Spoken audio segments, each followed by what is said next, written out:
यूं तो बनारस घाट अपनी खूबसूरती के लिए बहुत प्रचलित है, पर घाट के किनारे कई राज लिए बैठे हैं। ये कहानी शुरू होती है बनारस के घाट के पास बने ममता निवास से, जहाँ प्रिया लाल जोड़े में ममता के घर उसकी बहू बनकर आती है। आओ आओ बहू, घर को अपने पैरों से पवित्र करो। ममता घर की दहलीज पार कर ही रही होती है कि अचानक एक बहुत गंदी सी बास पूरे घर में फैल जाती है।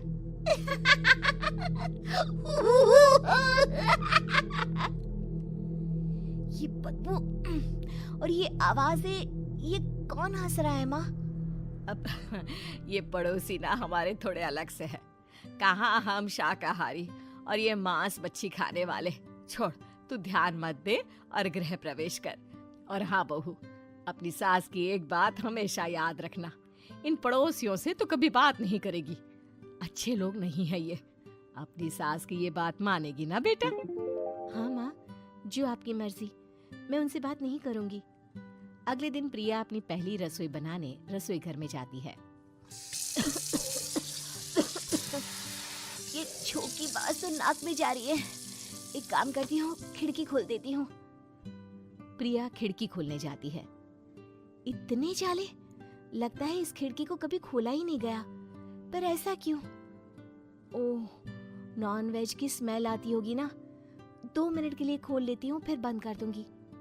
प्रिया खिड़की खोलती है। खिड़की खोलते ही उसकी नजर सामने वाले घर की खिड़की पर पड़ती है, जहाँ एक लड़की खड़ी होती है, हाथों में मेहंदी, लाल रंग की साड़ी, बिल्कुल सजी धजी, मानो प्रिया की तरह ही वो भी नई नवेली बहू हो।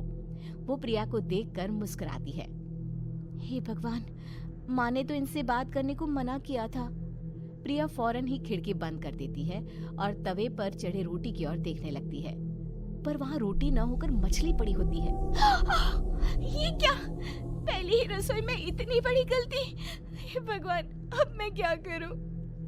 प्रिया बहुत डर जाती है और फौरन रसोई की सफाई करने और फिर सभी के लिए खाना बनाने लग जाती है। जब वो सबको खाना परोसती है, सब तो ठीक है, मैं बेकार में चिंता कर रही थी। हे भगवान, ऐसे ही बस अपनी कृपा बनाए रखना। रात के वक्त जब सब सो रहे होते हैं, तब प्रिया को पायल की आवाज सुनाई देती है, जिससे उसकी आंख खुल जाती है। ये पायल की आवाज कहाँ से आ रही है? प्रिया उठकर उस आवाज के पीछे छत की सीढ़ियों तक जाती है। तभी उसे बच्चे के रोने की आवाज आती है। प्रिया छत पर जाती है तो क्या देखती है? वही लाल साड़ी वाली लड़की अपनी गोद में एक नवजात बच्चे को घुमा घुमा कर सुला रही है। तभी प्रिया की नजर उसके पेट पर पड़ती है। ओह गॉड, ये तो प्रेग्नेंट भी है। सुनिए, बच्चा सो नहीं रहा है क्या? मैं कुछ मदद करूं? नहीं नहीं, आपके घर वालों को अच्छा नहीं लगेगा, मैं संभाल लूंगी। स्नेहा की गोद से बच्चा हाथ मारकर प्रिया की गोद में आने को छटपटाने लगता है। दोनों घर अगल बगल में बने होने के कारण प्रिया उस बच्चे को गोद में ले लेती है। प्रिया के पास आते ही वो सो जाता है। बच्चे का वो स्पर्श रात भर प्रिया भूल नहीं पाती और अगली सुबह वो छत पर कपड़े सुखा रही होती है। तभी उसे एक औरत इशारा करके बुलाती है। स्नेहा कह रही थी बाबू तुम्हारी गोद में आते ही सो गया। मैं गौरी, स्नेहा की माँ हूँ। बहू, घर आना, बाबू को खिला भी लेना। शाम को जब घर पर कोई नहीं रहता, बच्चे से मिलने के लिए प्रिया छिपकर अपनी पड़ोसन के घर चली जाती है और कुछ देर बच्चे को खिलाकर वापस लौट आती है। इसके कुछ दिन बाद ही प्रिया को पता चलता है कि वो माँ बनने वाली है। ममता की खुशी का ठिकाना नहीं रहता।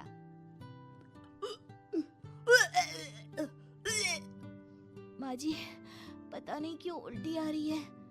प्रिया भागती हुई वॉशरूम में जाती है तो हरे और लाल रंग की उल्टी करती है। उस उल्टी में से कीड़े निकलते हैं। ये क्या? खून और ये कीड़े! माँ! माँ! प्रिया की आवाज सुनकर ममता दौड़ कर आती है, पर बेसिन में कुछ नहीं होता। प्रिया हक्की बक्की रह जाती है। ये सब क्या हो रहा है? प्रिया घबरा जाती है और अपने कमरे में जाकर सो जाती है। डर के कारण वो इतनी थक जाती है कि उसकी आंख लग जाती है। तब उसे ऐसा लगता है उसके पेट पर मानो कोई बैठा हुआ हो। कौन हो? प्रिया के पेट पर एक 5 महीने की बच्ची बैठी हुई थी, जो बुरी तरह जली हुई थी। माँ, तुम ही मुझे लाई ना अपने पेट में? मैं तुम्हारी माँ नहीं हूँ। कौन हो तुम? माँ, देखो मैं जल गई बुरी तरह से। 6 महीने पेट में रहने को भी मुझे नहीं मिला। सहला दो ना माँ। बचाओ, बचाओ, माँ। ममता दौड़कर कमरे में आती है। प्रिया की बातें सुनकर वो सब समझ जाती है। तू कहीं बगल वाले घर में तो नहीं जाकर आई ना बहू? मुझे माफ कर दो, मैं गई थी माँ। उस घर में सब मरे हुए हैं बहू। कई साल पहले स्नेहा उस घर में बहू बनकर आई थी। कुछ ही दिन में वो एक बच्चे को जन्म देने वाली थी। पूरा घर बच्चे के आने की खुशी में खोया था कि एक दिन अचानक उस घर में आग लग गई। सब बुरी तरह जलकर मर गए। गौरी आज भी दादी बनने का इंतजार कर रही है और इसीलिए स्नेहा ने अपना अजन्मा बच्चा तुम्हारी कोख में डाल दिया। ममता ये कह रही होती है कि पीछे से उसके पैरों को एक बच्चा पकड़ लेता है। दादी, दादी। माँ, स्नेहा की गोद में यही बच्चा था।